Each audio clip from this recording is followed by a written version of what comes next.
नमस्ते दोस्तों। जीवन का केवल 10% भाग इस बात पे निर्भर करता है कि आपके साथ क्या होता है और 90% तो इस पर निर्भर करता है कि आप कैसे प्रतिक्रिया करते हैं। इसका सिंपल मतलब है कि 10% जो आपके जीवन का भाग है वो आपके भाग्य पे निर्भर करता है, भगवान पे निर्भर करता है या फिर जिसे भी आप मानते हैं। और 90% जो है आपका जीवन की दिशा को निर्धारित करता है आपका कठिन परिश्रम।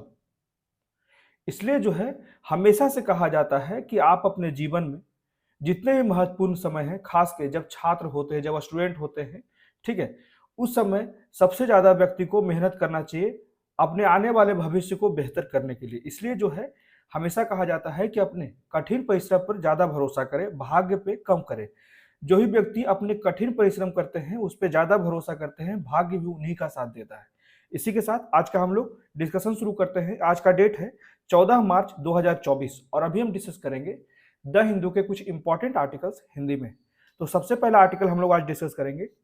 इलेक्शन कमीशन की लगातार बात की जा रही है। अभी हाल ही में जो है एक इलेक्शन कमिश्नर अरुण गोयल जो है वो इस्तीफा दे दिया। उससे पहले ही फरवरी में एक इलेक्शन कमिश्नर रिटायर हो गए। तो इलेक्शन कमीशन में एक चीफ इलेक्शन कमिश्नर होते हैं और दो जो होते हैं वो इलेक्शन कमिश्नर होते हैं। और ये दोनों इलेक्शन कमिश्नर का जो सीट है वो वैकेंट है, खाली है। इसी के लिए ही वर्तमान समय में सुप्रीम कोर्ट के द्वारा बात किया जा रहा है कि supreme court to hear plea to include CJI on election commission selection panel. ठीक है, जो इलेक्शन कमीशन के लिए सिलेक्शन पैनल बनाया गया है 3 लोगों का, जिसमें प्रधानमंत्री होते हैं और प्रधानमंत्री के द्वारा चुने गए एक कैबिनेट मिनिस्टर होते हैं और एक जो होते हैं वो विपक्षी दल के नेता होते हैं। ठीक है, तो इसी में परिवर्तन करने की बात की जा रही है सुप्रीम कोर्ट के द्वारा। इसी का मामला जो है वो 15 अप्रैल को सुप्रीम कोर्ट में पेश किया जाएगा, जिसमें एक कैबिनेट मिनिस्टर की जगह पे चीफ जस्टिस ऑफ इंडिया को लाया जाएगा। ठीक है, इसी की बात की जा रही है। लगातार जो है हम लोग आजकल इस पे लगातार बात कर रहे हैं कि ये कहीं ना कहीं जो है इलेक्शन कमीशन से संबंधित जो इलेक्शन पैनल है, सिलेक्शन पैनल है, यहाँ पे भेदभावपूर्ण रवैया अपनाया जा रहा है वर्तमान की सत्तारूढ़ सरकार के द्वारा। इसी में परिवर्तन के लिए सुप्रीम कोर्ट के द्वारा महत्वपूर्ण कदम उठाए जाने की बात की जा रही है। ठीक है, तो इसको हम लोग विस्तार से पढ़ लेंगे। उसके बाद अगला आर्टिकल जो है ये बहुत ही महत्वपूर्ण आर्टिकल है, डिजिटल अरेस्ट।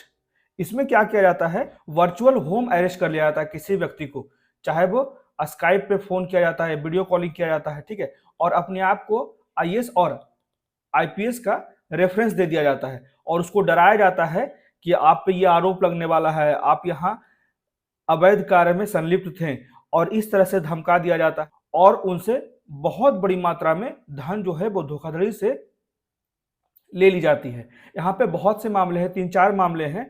ठीक है, तो इसको भी हम लोग विस्तार से पढ़ लेंगे। और ये नाम याद रखेगा, डिजिटल अरेस्ट, मतलब कि उसको इस तरह से भ्रमित कर दिया जाता है कि वो घर में ही रहने के लिए मजबूर हो जाता है विक्टिम, और हमेशा से बड़े बड़े लोगों को शिकार बनाया जाता है, चाहे वो रिटायर्ड आईएएस ऑफिसर हो या फिर बड़े मीडिया के कोई पत्रकार हो। ठीक है, इन्हीं लोगों को ज्यादा से ज्यादा अपने जाल में फंसाया जाता है, ये जो धोखाधड़ी के साजिश करने वाले लोग हैं। तो इसको भी हम लोग विस्तार से पढ़ लेंगे। उसके बाद अगला आर्टिकल है, ये बहुत ही महत्वपूर्ण आर्टिकल है। इसमें कहा जाता है कि वर्तमान समय में देखा जा रहा है कि बहुत से जो जजेज होते हैं या फिर ब्यूरोक्रेट्स होते हैं वो लगातार जो है वो अपने सेवा को छोड़कर राजनीति में आना पसंद कर रहे हैं। बहुत से एग्जाम्पल हैं, चाहे वो आईएएस हो, चाहे वो जज हो या फिर आईपीएस हो। ठीक है, जो भी बड़े पद पे आसीन लोग हैं वो आने वाले भविष्य को बेहतर करने के लिए राजनीति में आना चाहते हैं। तो इसके क्या कारण है, और कुछ इसके नियम भी बनाए गए हैं कि कौन कौन से पद के लिए सीमितताएं निर्धारित की गई है संविधान में, जिससे कि वो जैसे ही अपने पद छोड़ें, चाहे वो रिटायर हो जाए, तुरंत ही वो राजनीति में नहीं आ सकते हैं। तो क्यों ऐसा हो रहा है कि लगातार जो है वो अपने लोकतंत्र के मूल्यों को पूरा करने के लिए अपने महत्वपूर्ण पद से इस्तीफा दे देते हैं, या फिर बहुत से जजेज जो होते हैं वो किसी विशेष पक्ष की ओर जो है अपना निर्णय देते हैं और आने वाले भविष्य में देखिएगा कि वे बहुत ही बड़े पद पे आसीन होते हैं। इसके क्या कारण है, तो इस आर्टिकल में हम लोग डिस्कस करेंगे कि जितने भी जजेज होते हैं या फिर ब्यूरोक्रेट्स होते हैं वो लगातार जो है भी पॉलिटिक्स ज्वाइन कर रहे हैं, इसके क्या कारण है। ठीक है, और जो सीमितताएं रखी गई है, जो जो नियमों की सीमितताएं रखी गई है, ठीक है, उसको क्यों नहीं सही तरीके से अपनाया जा रहा है। जैसे देखा जाता है सीएजी हो गए या फिर जितने भी लोक सेवा आयोग के अध्यक्ष हों, वो अपने पद को छोड़ते हैं तो वो केंद्र या फिर राज्य सरकार में कोई भी रोजगार नहीं ले सकते हैं, ठीक है। या फिर सर्वोच्च न्यायालय का कोई न्यायाधीश अगर पद छोड़ने के बाद भारत में किसी भी अदालत या फिर प्राधिकरण के समक्ष वकील के रूप में उपस्थित नहीं हो सकता। तो ये जो कुछ महत्वपूर्ण पद है, यहाँ पे इस तरह की अगर सीमितताएं लगाई गई है तो राजनीति में जाने से क्यों नहीं रोका जाता है, क्योंकि ये बहुत बड़े पद पे रह चुके हैं, इसलिए जो है वो इन्फ्लुएंस कर सकते हैं। तो इसको भी हम लोग विस्तार से पढ़ लेंगे। उसके बाद अगला आर्टिकल जो है, ये टर्म याद रखेगा, फेरोसियस डॉग, ठीक है। इसको कहा जाता है कि क्रूर प्रवृत्ति के जो कुत्ते होते हैं उसी के लिए जो है पैनल का रिकमेंडेशन आया है कि उस पर प्रतिबंध लगाया जाएगा। उसके जो ब्रीडिंग होते हैं, जो प्रजनन होते हैं, उसके जो आबादी बढ़ाने की जो है संख्या को पूर्णतः जो है वो प्रतिबंधित करने की बात की जा रही है, ठीक है।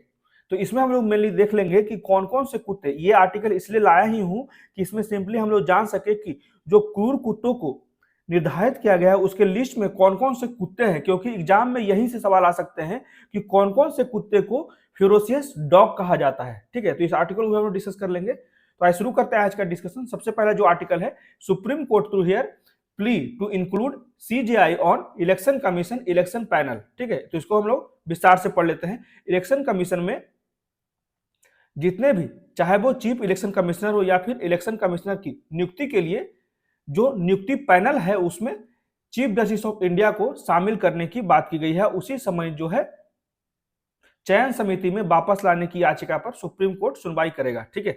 तो सुप्रीम कोर्ट ने बुधवार को उस याचिका पर 15 मार्च को, मतलब कि आने वाला कल, ठीक है, को जो है इस पे सुनवाई किया जाएगा सुप्रीम कोर्ट के द्वारा, ठीक है। तो 15 मार्च को बहुत ही इंपॉर्टेंट फैसला आ सकता है, क्योंकि बहुत ही ज्यादा जरूरी है। अभी वर्तमान समय में लोकसभा का चुनाव आने वाला है। अगर लोकसभा का चुनाव को अगर निष्पक्ष रखना है तो इसी की सुनवाई जो है वो 15 मार्च को की जाएगी, जिसमें कहा जाता है कि अरुण गोयल, अभी हाल ही में जो है वो एक इलेक्शन कमिश्नर अरुण गोयल जो है वो इस्तीफा दे दिए हैं जस्ट चुनाव से पहले, और इससे पहले ही फरवरी में एक और अन्य जो इलेक्शन कमिश्नर थे वो ऑलरेडी इस्तीफा दे चुके थे, ठीक है। तो भारत चुनाव आयोग जो है उसमें चुनाव आयुक्तों की 2 रिक्तियों को भरने के लिए जो है वो केंद्र जो है अनुचित लाभ उठा सकता है, क्योंकि सिलेक्शन पैनल है उसमें जो है वो रूलिंग पार्टी के पास 2 सीटें हैं और एक जो है वो अपोजिशन लीडर के पास है। इसलिए जो है यहाँ पे अनुचित लाभ हो सकता है सत्तारूढ़ पार्टी को। इसी के लिए जो है वो सुप्रीम कोर्ट के द्वारा ये कदम उठाया जा रहा है। तो न्यायमूर्ति संजीव खन्ना की अध्यक्षता वाली पीठ जो है वो NGO association for democratic reforms की याचिका को सुनवाई के लिए सूचीबद्ध करने पर सहमत हो गई है, जिसमें कहा गया है कि इलेक्शन कमीशन की नियमों पर एक नए कानून पर रोक लगा दी जानी चाहिए। जो अभी हाल ही में जितने भी सिलेक्शन प्रोसेस के लिए जो चेंजेस किए गए हैं, जो पहले जो थे प्रधानमंत्री, चीफ जस्टिस ऑफ इंडिया और अपोजिशन लीडर, उसमें जो चेंज किए गए हैं, चीफ जस्टिस ऑफ इंडिया के जगह पे जो है वो कैबिनेट मिनिस्टर को लाया गया है, उसको रोक लगाने की यहाँ पे याचिका लाई गई है, ठीक है। इसी में कहा जाता है एनजीओ के द्वारा कि भारत के मुख्य न्यायाधीश को शीर्ष चुनाव निकाय में चुनाव आयोग की नियुक्तियों के लिए प्रधानमंत्री की अध्यक्षता वाली हाई प्रोफाइल चयन समिति में वापस लाया जाना चाहिए, जैसा कि अनूप बनरवाल मामले में सुप्रीम कोर्ट के 2 मार्च 2023 की एक ऐतिहासिक फैसला आई थी, ठीक है। उसी में जो है उस समय प्रधानमंत्री, चीफ जस्टिस ऑफ इंडिया और अपोजिशन पार्टी के लीडर, इन तीनों को निर्धारित किया गया था इलेक्शन कमीशन के सिलेक्शन प्रोसेस में, सिलेक्शन पैनल में, ठीक है। तो अब कार्यपालिका के पास 2 चुनाव करना है, ठीक है, जिसमें 2 आयुक्त हैं इलेक्शन कमिश्नर, जिसमें आयुक्तों को नियुक्त करने की क्षमता है जो कार्यपालिका को अनुचित लाभ दे सकता है, ठीक है। तो स्वतंत्र और निष्पक्ष चुनाव सुनिश्चित करने में चुनाव आयोग की भूमिका बहुत ज्यादा महत्वपूर्ण है। इसलिए नियुक्तियों को भी निष्पक्ष और उस समय की सरकार के प्रति किसी भी पूर्वाग्रह या पक्षपात से मुक्त देखा जाना चाहिए। इसलिए जो है अभी सुप्रीम कोर्ट के द्वारा इसमें हस्तक्षेप किया जा रहा है, ठीक है। तो स्वतंत्र और निष्पक्ष चुनाव सुनिश्चित करने के लिए सत्तारूढ़ सरकार को चुनाव आयोग के सदस्यों की नियुक्ति में प्रमुख भूमिका नहीं होनी चाहिए, सभी के पास बराबर होने चाहिए अधिकार।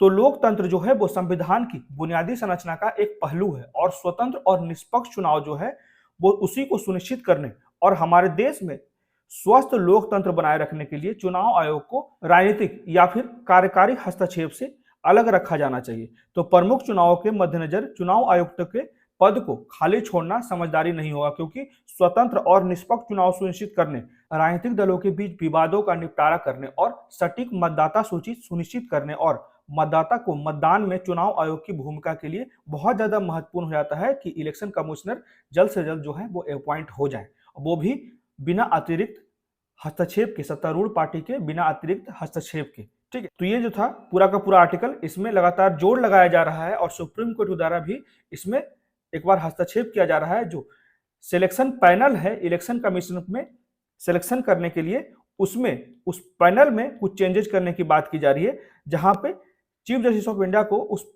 सिलेक्शन पैनल से हटा दिया गया है, उन्हीं को वापस लाने के लिए जो है फिर से याचिका दायर की गई है। ठीक है, एनजीओ के द्वारा। तो ये था पूरा का पूरा आर्टिकल। अब बढ़ते हैं अगले आर्टिकल की तरफ। ये भी बहुत ही महत्वपूर्ण आर्टिकल है, इसमें बहुत ही नया टर्म आया है जिससे बहुत ही कम लोग जागरूक हैं, डिजिटल अरेस्ट।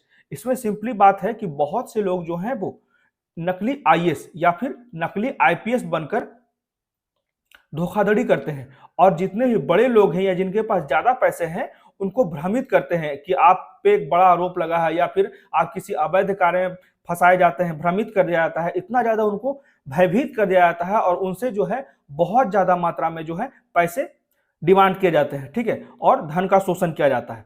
ठीक है, तो इसी के लिए जो है ये पूरा का पूरा आर्टिकल आया है, इसको हम लोग विस्तार से देख लेते हैं। तो अभी का जो मामला है, नवंबर 2023 में नोएडा के सेक्टर 34 की निवासी 50 वर्षीय रोहिणी को ट्राई अधिकारी, ठीक है, ट्राई अधिकारी के नाम पे कॉल आया था। ठीक है, जो महत्वपूर्ण लोग होते हैं खास के टेलीकॉम और नेटवर्क के लिए, तो उनके नाम से कॉल आया था कि सुश्री रोहिणी को बताया गया है कि उनके आधार प्रमाण पत्रों का उपयोग करके खरीदा गया एक सिम कार्ड, ठीक है, एक सिम कार्ड का उपयोग जो है वो धन शोधन के लिए किया गया है। तो उसे कोई भी संदेह नहीं हुआ कि उसे धोखे के जाल में ले जाया जा रहा है, जिसकी परिणति जो है वो डिजिटल गिरफ्तारी नामक एक कार्य प्रणाली के माध्यम से उसे धोखा देने में होगी। ठीक है, तो इसका शुरुआत वहां से हो गया कि आपने सिम जो है आपके नाम से जो है अवैध रूप से सिम खरीदा गया है और उससे धोखाधड़ी हो गया है। तो ये ध्यान रखिएगा, इस तरह का अगर कॉल आता है तो डायरेक्ट जो है तुरंत पुलिस को इतला करें। ठीक है, इन्फॉर्म करें। तो इसी में आगे कहा जाता है कि सुश्री रोहिणी को वरिष्ठ आईपीएस अधिकारी से अधिक फॉलोअप कॉल प्राप्त हुए, जिन्होंने उनसे स्काइप एक वीडियो कॉन्फ्रेंसिंग ऐप को डाउनलोड करने के लिए कहा और उनसे पूछताछ जो हुआ वो स्काइप के वीडियो कॉन्फ्रेंसिंग के द्वारा हुआ। ठीक है, स्काइप कॉल पर उससे पूछताछ की गई और बताया गया कि उनके नाम पर गिरफ्तारी वारंट जारी किया गया था, केवल तभी जब उसने कुछ पैसे एक खाते में स्थानांतरित कर दिए और एक ऑडिटर ने लेन देन को मंजूरी दे दी, तभी वह गिरफ्तार होने से बच सकी। उससे इस बारे में बात न करने के लिए कहा गया क्योंकि यह राष्ट्रीय सुरक्षा का मुद्दा था।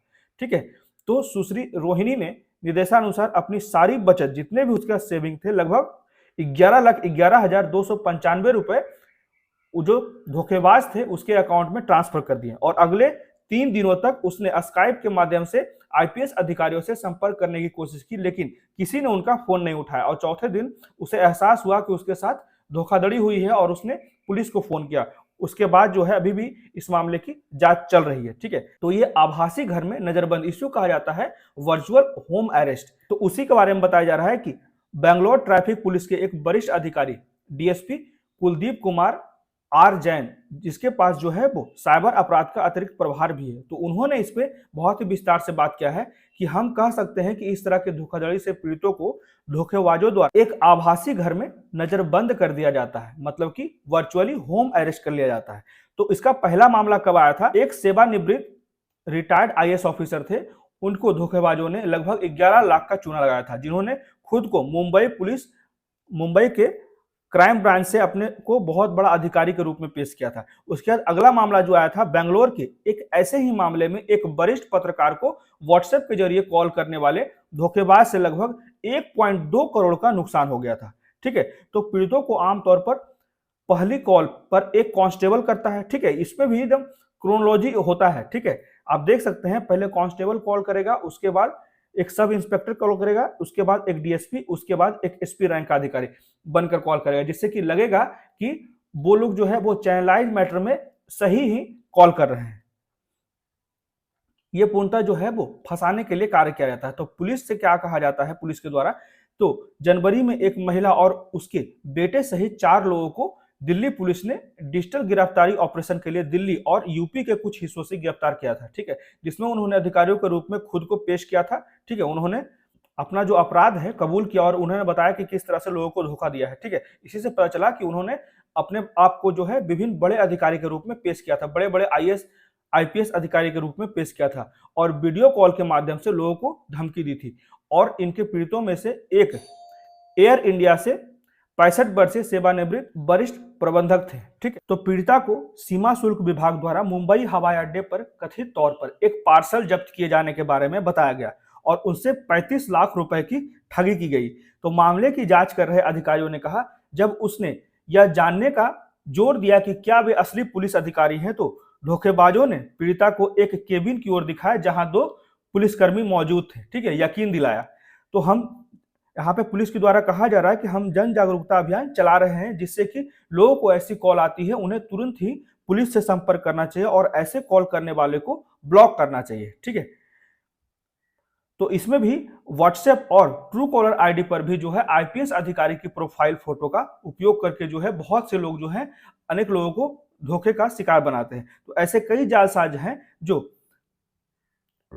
व्हाट्सएप हो या फिर ट्रू कॉलर आईडी पर आईपीएस अधिकारी की प्रोफाइल फोटो का उपयोग करके लोगों को धोखा देते हैं। ठीक है, और अधिकारियों ने कहा कि लोग अक्सर इस बात पर ध्यान नहीं देते हैं कि जिस डोमेन से ये मेल आता है उनके अंत में .gov नहीं है। ठीक है, ये बहुत ज्यादा ध्यान रखने की आवश्यकता है। आप लोग भी ध्यान रखिएगा, अगर इस तरह का कॉल या फिर ईमेल आता है तो वो सरकारी वेबसाइट से आया है कि नहीं, उसको भी क्रॉस चेक करना जरूरी है। ठीक है, और जब आपने गलती की ही नहीं है तो डरने की क्या आवश्यकता है।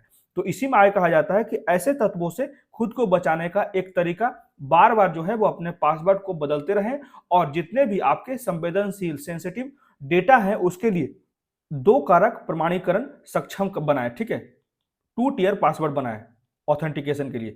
तो इसके अलावा लोगों को अज्ञात स्रोतों से आए लिंक पर क्लिक नहीं करना चाहिए। ठीक है, ऐसा जो है जागरूकता अभियान चलाया जा रहा है और पुलिस अधिकारियों के द्वारा कहा जा रहा है। ठीक है, तो ये था पूरा का पूरा आर्टिकल, ये ध्यान रखिएगा। इसी को कहा जाता है डिजिटल अरेस्ट। इसमें जो है वर्चुअली रूप से होम अरेस्ट कर लिया जाता है और बहुत बड़ी मात्रा में जो है मोटे रकम वसूले जाते हैं। ठीक है, तो इन धोखेबाजों से बचें। ठीक है, और दूसरों को भी जागरूक करें। उसके बाद अगला आर्टिकल जो है यह भी बहुत ही महत्वपूर्ण आर्टिकल है। लगातार देखा जा रहा है कि बहुत बड़ी संख्या में जजेस जो हैं वो अपने सेवा को छोड़ देते हैं, इस्तीफा दे देते हैं और राजनीति में चले जाते हैं, चाहे वो जज हो या फिर ब्यूरोक्रेट्स हो। उसी के बारे में जो है ये पूरा का पूरा आर्टिकल है। तो यहाँ पे कहा जाता है पश्चिम बंगाल में कलकत्ता हाई कोर्ट के एक जज और एक वरिष्ठ आईपीएस अधिकारी ने अपने पद से इस्तीफा दे दिया और राजनीतिक दल में शामिल हो गए। यह भी वर्तमान का मुद्दा है। तो इसने एक बार फिर से स्वतंत्र संवैधानिक प्राधिकारियों और अन्य वरिष्ठ सरकारी अधिकारियों के पद छोड़ने के बाद राजनीतिक दलों में शामिल होने के औचित्य पर प्रश्न खड़े किए हैं। ठीक है, तो इसी में आगे कहा जाता है कि संवैधानिक प्रतिबंध भी लगाए गए हैं कि बहुत से अधिकारी तुरंत ही अपने सेवा को, अपने पद को छोड़कर डायरेक्ट जो है वो राजनीति में नहीं आ सकते, फिर भी जो है इन्हें रोका नहीं जा रहा है। तो संविधान जो है वो विभिन्न अंगों के बीच नियंत्रण और संतुलन के सिद्धांतों पर काम करता है।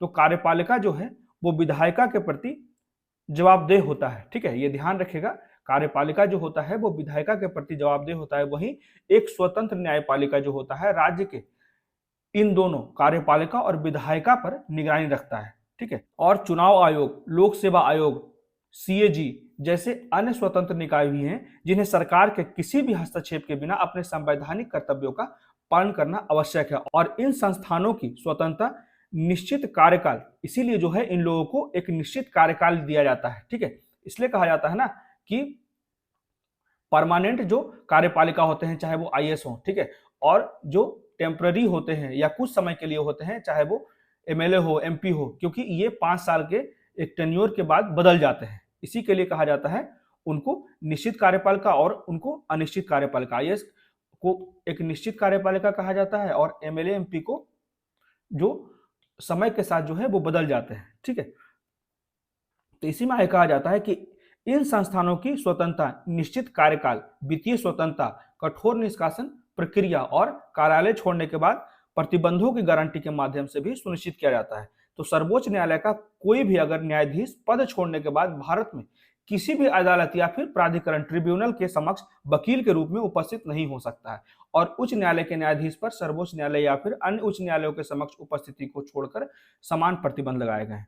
वहीं सीएजी और लोक सेवा आयोग के अध्यक्ष या फिर सदस्य जब पद छोड़ते हैं उसके बाद केंद्र या फिर राज्य सरकारों में कोई अन्य रोजगार नहीं कर सकते हैं। ठीक है, और ये प्रतिबंध ऐसे पदों पर रहने की अवधि के दौरान है और सेवानिवृत्ति के बाद किसी भी लाभ को हासिल करने के इरादे से सत्ता में मौजूद सरकार के प्रति पक्षपात से बचने के लिए किया जाता है। ठीक है, इसलिए जो है निष्पक्षता को निर्धारित रखने के लिए इस तरह के कड़े नियम अपनाए गए हैं। तो राजनीतिक पोस्ट के बारे में क्या कहा जाता है? जब राजनीतिक दलों में शामिल होने, चुनाव लड़ने या फिर कुछ पदों पर नामांकित होने की बात आती है तो कोई भी प्रतिबंध नहीं है। ऐसे व्यक्तियों के उल्लेखनीय उदाहरण जो स्वतंत्र संवैधानिक पदों पर रहे और बाद में राजनीति में शामिल हो गए हैं या फिर विभिन्न पदों पर नामांकित किए गए हैं। ठीक है, यहाँ पे बहुत से एग्जाम्पल, राज्यपाल का एग्जाम्पल दिया जाता है कि बहुत से जो जजेज हैं अगर किसी के फेवर में अपना निर्णय देते हैं तो उनको बाद में राज्यपाल बना दिया या फिर कहीं भी बड़ी कमेटी का हेड बना दिया जाता है।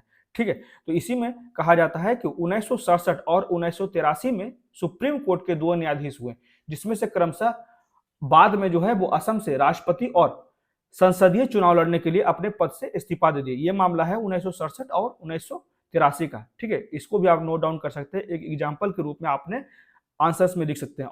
और सुप्रीम कोर्ट के एक अन्य न्यायाधीश जो हैं वो तमिलनाडु में एक राजनीतिक दल में शामिल हो गए और 1999 में अपनी सेवानिवृत्ति के 5 साल बाद चुनाव लड़े। ठीक है, तो ये कुछ एग्जाम्पल्स है, इसे भी आप ध्यान रख सकते हैं। इसी में आया कहा जाता है एक पूर्व मुख्य चुनाव आयुक्त, एक्स चीफ इलेक्शन कमिश्नर, अपनी सेवानिवृत्ति के 3 साल बाद 2004 में राज्यसभा सदस्य और मंत्री बने।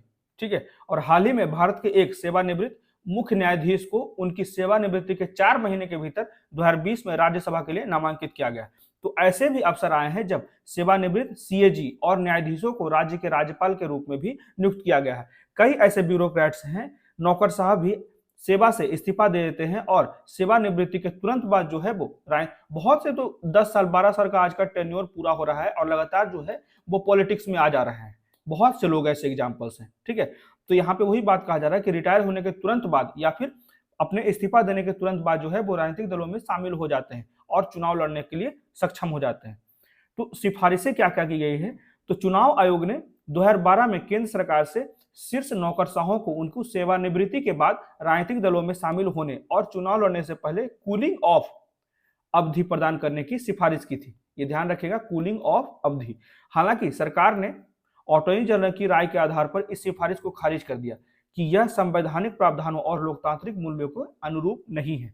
तो सुप्रीम कोर्ट ने मई 2022 में एक रिट याचिका खारिज कर दी थी जिसमें शीर्ष अदालत से विधायिका को राजनीति में शामिल होने से पहले सेवानिवृत्त नौकरशाहों के लिए, ठीक है, यहाँ पे जो है अटॉर्नी जनरल के द्वारा, एजी के द्वारा जो है ये जो सिफारिश की गई थी चुनाव आयोग के द्वारा उसको सही नहीं माना गया।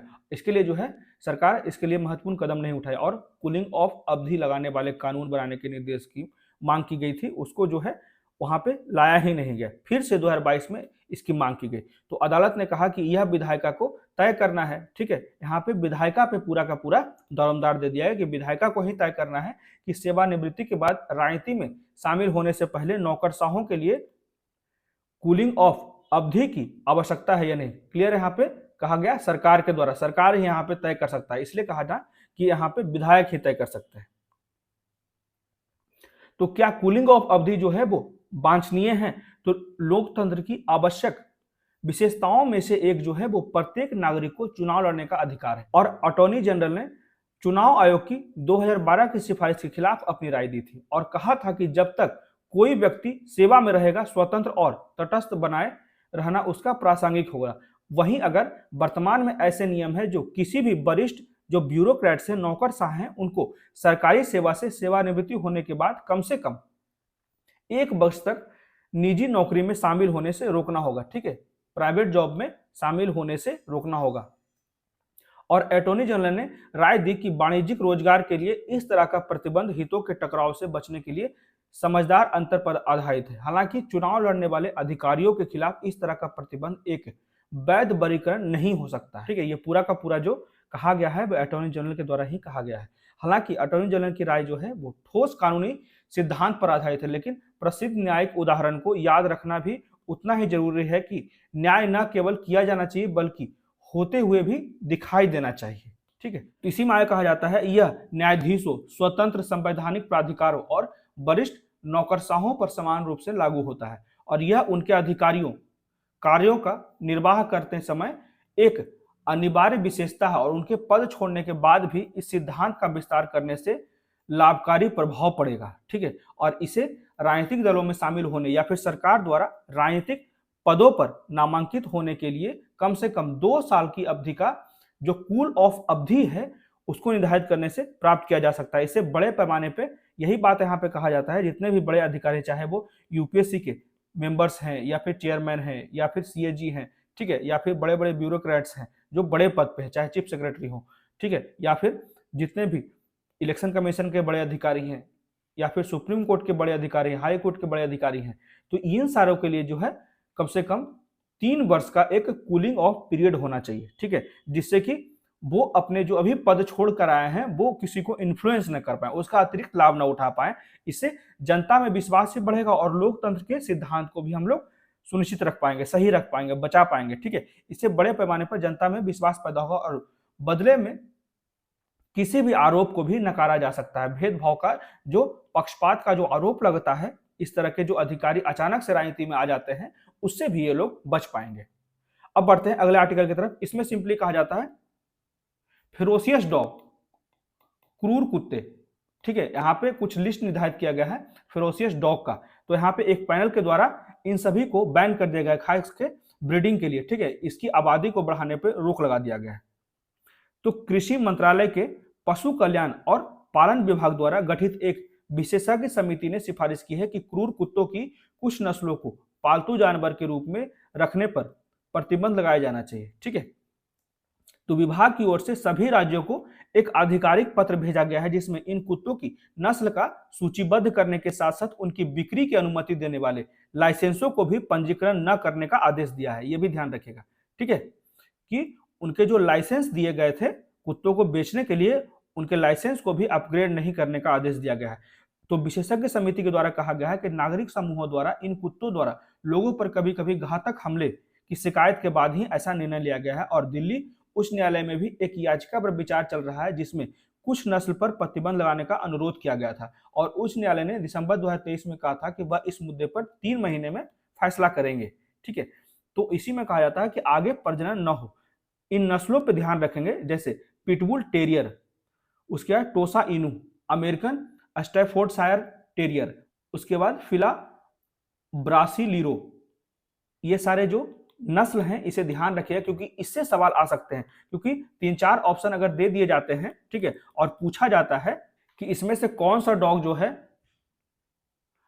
वो फेरोसियस डॉग है, तो इसे ध्यान रखिएगा। ठीक है, जैसे अमेरिकन बुलडॉग हो गया, बोअर बोल हो गया, उसके बाद कांगल हो गया, ठीक है, उसके बाद सेफर डॉग हो गया, मध्य एशियाई सेफर डॉग, उसके बाद कोकेशियन सेफर डॉग हो गया, साउथ मास्टिफ्स हो गया। ठीक है, तो ये सारे जो है विभिन्न नस्ल के कुत्तों के नाम हैं जिसे फेरोसियस डॉग के लिस्ट में रखा गया है। तो इन नियमों को स्थानीय अधिकारियों द्वारा लागू किए जाने की उम्मीद है और कृषि मंत्रालय के संयुक्त सचिव के द्वारा इस पर हस्ताक्षर किया गया है 12 मार्च को ही। ठीक है, जिन कुत्तों को पहले से ही पालतू जानवर के रूप में रखा गया है उन्हें यह सुनिश्चित करने के लिए निर्जलित किया जाना चाहिए और आगे प्रजनन न हो, इनकी आबादी न बढ़े, इस पर ज्यादा ध्यान दिया जाएगा। ठीक है, अब देख लेते हैं कुछ महत्वपूर्ण क्वेश्चन जो कि करंट अफेयर से रिलेटेड है। तो पहला क्वेश्चन है व्यापार और आर्थिक साझेदारी समझौता टीईपीए भारत और किसके बीच में किया जाता है? टीईपीए जो समझौता है व्यापार और आर्थिक समझौता, वो भारत और किसके बीच में किया जाता है? लगातार हम लोग न्यूज़पेपर में देख रहे हैं। तो क्या हो जाएगा इसका सही उत्तर? तो इसका सही उत्तर जो हो जाएगा यूरोपीय मुक्त व्यापार संघ, यूरोपियन फ्री ट्रेड एसोसिएशन, ये ध्यान रखिएगा। ठीक है, उसके बाद अगला क्वेश्चन जो है यूरोपीय मुक्त व्यापार संघ के बारे में निम्नलिखित कथनों पर विचार करें। तो पहला स्टेटमेंट है यह एक क्षेत्रीय व्यापार संगठन और मुक्त व्यापार क्षेत्र है, और दूसरा स्टेटमेंट है यह यूरोपीय संघ से स्वतंत्र रूप से संचालित होता है। तीसरा स्टेटमेंट है यह वर्तमान में इसके 10 से अधिक सदस्य देश हैं। तो ये तो पहले ही गलत है क्योंकि कल भी हम लोगों ने पढ़ा था, क्योंकि इसमें 4 मेंबर्स हैं। ठीक है, तो यहाँ पे क्लियर गलत है, तो यहाँ पे सिर्फ और सिर्फ जो हो जाएगा 2 ही कथन सही होंगे। ठीक है, इसमें कहा जाता है कि भारत और यूरोपियन मुक्त व्यापार संघ जो है वो 10 मार्च 2024 को एक व्यापार और आर्थिक साझेदारी टीईपीए हस्ताक्षरित किए। ठीक है, 10 मार्च को हस्ताक्षरित कर दिए। ठीक है, तो EFTA होता क्या है? EFTA जो है वो यूरोपीय मुक्त व्यापार संघ एक अंतर सरकारी संगठन है जिसकी स्थापना जो है वो 1960 में की गई थी। ये ध्यान रखिएगा। और इसमें हम लोग बहुत बार पढ़ चुके हैं कि 4 मेंबर्स कौन कौन से हैं। तो आइसलैंड हो गया, लिक्टेनस्टीन हो गया, नॉर्वे हो गया और स्विट्जरलैंड हो गया। ठीक है, तो यह यूरोपियन संघ से स्वतंत्र रूप से संचालित होता है। ठीक है, ये ध्यान रखिएगा। अब बढ़ते हैं अगले क्वेश्चन की ओर। इसमें कहा जाता है, राज्यसभा से संबंधित क्वेश्चन है क्योंकि लगातार जो है राज्यसभा का आर्टिकल आ रहा है न्यूज़पेपर में। ठीक है, इसलिए पहला जो स्टेटमेंट है, राज्यसभा के मनोनीत सदस्यों की राष्ट्रपति के चुनाव में वोट देने के अधिकार के साथ राज्यसभा के निर्वाचित सदस्यों के समान ही अधिकार और विशेषाधिकार प्राप्त है। दूसरा स्टेटमेंट है, दल बदल विरोधी कानून मूल संविधान में मौजूद नहीं था। ठीक है, यह तो सही बात है। तीसरा स्टेटमेंट है, राज्यसभा के मनोनीत सदस्यों को अयोग्यता के अधीन किया जाता है यदि वे सदन में नामांकित होने के 6 महीने के भीतर किसी राजनीतिक दल में शामिल होते हैं। तो क्या हो जाएगा इसका सही उत्तर? इसका सही उत्तर जो हो जाएगा, सिर्फ और सिर्फ केवल एक ही कथन सही है। ठीक है, सिर्फ और सिर्फ दूसरा कथन सही है और बाकी पहला और तीसरा जो कथन है वो गलत है। इसको हम लोग विस्तार से देख लेते हैं। जैसे 1985 में 10वीं अनुसूची, जिसे आमतौर पर दल बदल विरोधी कानून के नाम से जाना जाता है, तो कानून उन परिस्थितियों को निर्दिष्ट करता है जिसके तहत सदस्यों द्वारा राजनीतिक दल बदलने पर कानून के तहत कार्रवाई होती है। और कानून किसी सांसद के दल बदलने के संबंध में 3 प्रकार के परिदृश्यों को शामिल करता है। पहला जो है तब होता है जब किसी राजनीतिक दल के टिकट पर चुना गया कोई भी सदस्य ऐसी पार्टी की सदस्यता स्वेच्छा से छोड़ देता है या फिर पार्टी की इच्छा के विपरीत सदन में मतदान करता है। और दूसरा जो संभावना है, जब कोई सांसद जिसने चुनाव के बाद स्वतंत्र उम्मीदवार के रूप में अपनी सीट जीती हो और वह किसी राजनीतिक दल में शामिल हो गया हो। तो इन दोनों मामले में पार्टी बदलने पर सांसद को सदन में से सीट जो है गंवानी पड़ती है। और तीसरा जो परिदृश्य है उसमें एक मनोनीत सांसद से संबंधित है। उसके मामले में कानून निर्दिष्ट करता है कि सदन में नामांकित होने के 6 महीने के भीतर वे एक राजनीतिक दल में शामिल होने का विकल्प चुन सकता है। ठीक है, तो ये जो है अपवाद है, ये ध्यान रखेगा। 6 महीने तक वो शामिल हो सकता है किसी भी राजनीतिक दल में, जो मनोनीत सदस्य है। उसके बाद अगला क्वेश्चन है विशेषाधिकार प्रस्ताव, इसी को कहा जाता है प्रिविलेज मोशन। ये ध्यान रखिएगा। विशेषाधिकार प्रस्ताव के संबंध में निम्नलिखित कथनों पर विचार करें। तो पहला स्टेटमेंट है, इसे केवल लोकसभा में ही पेश किया जा सकता है। दूसरा स्टेटमेंट है, कोई भी नोटिस हाल ही में हुए किसी घटना से संबंधित होना चाहिए। उसके बाद तीसरा स्टेटमेंट है, अध्यक्ष किसी विशेषाधिकार प्रस्ताव की जांच का पहला स्तर होता है। तो क्या हो जाए इसका सही उत्तर? तो इसका सही उत्तर जो होगा, सिर्फ और सिर्फ 2 ही कथन जो है वो सही होंगे। दूसरा और तीसरा जो सही है और पहला कथन जो है वो गलत है। इसमें कहा जाता है कि संसदीय विशेषाधिकार कुछ अधिकार और छूट है जो संसद के सदस्यों को व्यक्तिगत और सामूहिक रूप से प्राप्त होता है ताकि वे प्रभावी ढंग से अपने कार्य का निर्वहन कर सके। जब इसमें से कोई भी अधिकार या फिर छूट की अवहेलना की जाती है और अपराध को विशेषाधिकार का उल्लंघन किया जाता है और संसद के कानून के तहत दंडनीय होता है, तो विशेषाधिकार हनन का दोषी ठहराए जाने पर किसी भी सदन के किसी भी सदस्य द्वारा प्रस्ताव के रूप में नोटिस पेश किया जाता है। ठीक है, इसलिए जो है इस तरह का प्रिविलेज नोटिस पेश किया जाता है जब उसके विशेषाधिकार का हनन होता है। ठीक है, ये ध्यान रखिएगा। ये पूरा का पूरा इसमें इसी तरह का लिखा गया कि विशेषाधिकार हनन का दोषी ठहराए जाने पर किसी भी सदन के किसी भी सदस्य द्वारा प्रस्ताव के रूप में नोटिस भेजा जाता है। ठीक है, उसके बाद अगला क्वेश्चन है डेमोक्रेसी रिपोर्ट 2024 किसके द्वारा जारी किया जाता है? तो ये जारी किया जाता है बी डैम संस्थान।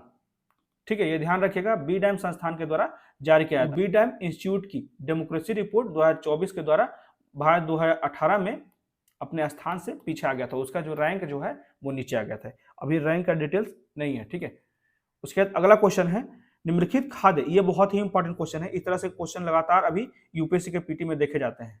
जैसे पहला जो है गोभी मंचूरियन, आलू के तले हुए टुकड़े, बटर चिकन, अनार का रस, कपास कैंडल्स। तो ऊपर उल्लिखित कितने खाद्य उत्पाद रोडामाइन बी नामक एक रंग एजेंट के अनअधिकृत मिश्रण, ठीक है, ये ध्यान रखिएगा, unauthorized addition of rhodamine B. तो क्या हो जाएगा सही उत्तर? इसका सही उत्तर जो हो जाएगा, सभी में जो है यूज किए जाते हैं अनऑथराइज्ड रोडामाइन बी। ये ध्यान रखिएगा, चाहे वो मंचूरियन हो, चाहे वो चिप्स हो, बटर चिकन हो, अनार का जूस हो। ठीक है, उसका कपास कैंडी, इन सभी में जो है अनाधिकृत जो है वो कलरिंग एजेंट उपयोग किए जाते हैं। ठीक है, ये ध्यान रखिएगा। तो ये थे आज के द हिंदू के कुछ इंपॉर्टेंट आर्टिकल्स और कुछ महत्वपूर्ण क्वेश्चन जो कि करंट अफेयर से रिलेटेड थे। कैसा लगा आज का डिस्कशन प्लीज मुझे कमेंट करके बताएं और मेरे वीडियो को ज्यादा से ज्यादा लाइक करें, शेयर करें और मेरे चैनल को सब्सक्राइब